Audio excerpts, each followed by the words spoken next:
There are a few reasons why you may need to change out an electrical outlet. If your current plug is painted over, cracked, or maybe you just don't like the color, you can easily do it yourself. Please note, this video only covers changing electrical outlets for aesthetic reasons. If your outlet does not function from issues such as a short or a fire, then you should not attempt to replace it and should instead consult a professional electrician. Further, this video covers only standard electrical outlets, and not GFI protected outlets. To learn more about GFI outlets, please see our other videos. For this project, you'll need a new electrical outlet, electric nuts, flathead and Phillips screwdrivers, needle nose pliers, a wire stripper, a voltage detector, and a new electrical outlet plate. First, go to your main circuit panel, find the breaker labeled for the room you're working in, and switch it to the off position.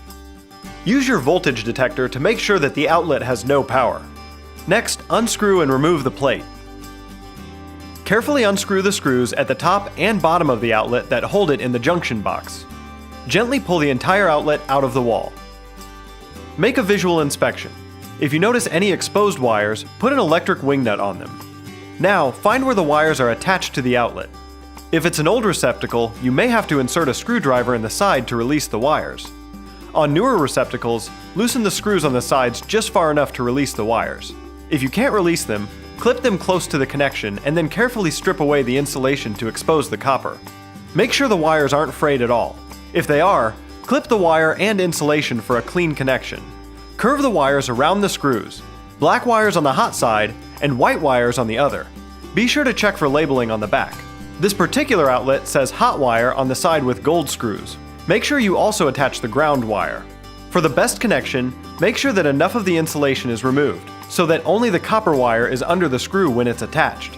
Some outlets have a strip gauge on the back to indicate how much copper needs to be exposed.